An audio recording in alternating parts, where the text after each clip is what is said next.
Income tax return भरते समय हो गई गलती तो दाखिल करें रिवाइज रिटर्न। जाने कितनी बार कर सकते हैं file. Income tax return file करते समय यदि आयकर दाताओं से कोई गलती हो जाती है तो उन गलतियों को सुधारने के लिए आयकर विभाग की तरफ से मौके दिए जाते हैं। इनकम टैक्स एक्ट 1965 के सेक्शन 139(5) के अंतर्गत रिवाइज आईटीआर फाइल किया जा सकता है। असेसमेंट वर्ष 2024-25 और वित्त वर्ष 2023-24 के लिए इनकम टैक्स रिटर्न फाइल करने की शुरुआत हो चुकी है। 31 जुलाई 2024 तक करदाता रिटर्न फाइल कर सकते हैं। वैसे तो आयकर रिटर्न फाइल करने में सावधानी रखनी चाहिए, लेकिन यदि फिर भी आपसे कुछ गलती हो जाए तो रिवाइज रिटर्न भी फाइल किया जा सकता है। लेकिन कितनी बार रिवाइज्ड रिटर्न दाखिल कर सकते हैं, आइए जानते हैं। देना होगा जुर्माना। 31 जुलाई 2024 के बाद आपने रिटर्न फाइल किया तो जुर्माने का भुगतान करना होगा। गलतियों को सुधारने का मौका देता है income tax department. Return file करते समय यदि आयकर दाताओं से कोई गलती हो जाती है तो उन गलतियों को सुधारने के लिए आयकर विभाग की तरफ से मौके दिए जाते हैं।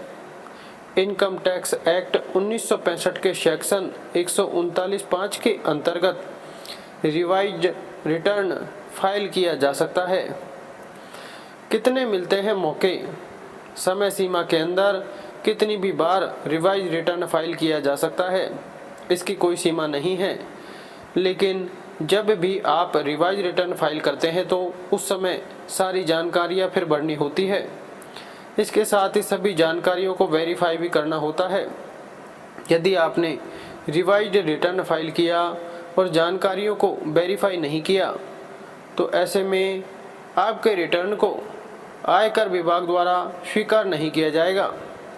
इसलिए रिटर्न और रिवाइज रिटर्न फाइल करने के बाद उसका सत्यापन जरूरी है।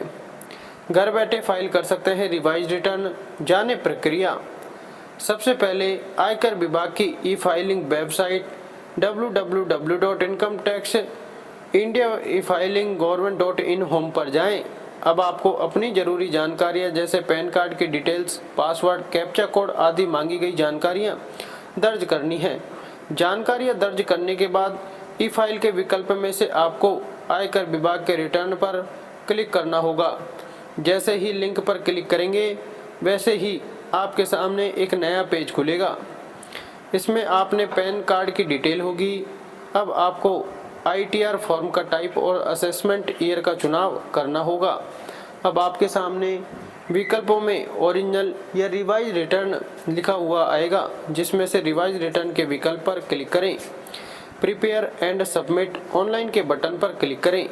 अब आपको रिटर्न फाइलिंग सेक्शन में जाकर रिवाइज रिटर्न अंडर सेक्शन 139(5) और रिटर्न फाइलिंग टाइप में रिवाइज्ड के विकल्प पर क्लिक करना होगा। इसके बाद आपके एक्नॉलेज नंबर और तारीख भरने के लिए कहा जाएगा। अब आपसे पहले रिटर्न फाइल करने में भी गलती हुई है, उसका सुधार करें और फिर रिटर्न की जानकारी अच्छे से पढ़कर सबमिट कर दें। करदाता आधिकारिक वेबसाइट www.incometax.government.in IC4 पोर्टल पर जाकर रिटर्न का स्टेटस चेक कर सकते हैं। धन्यवाद।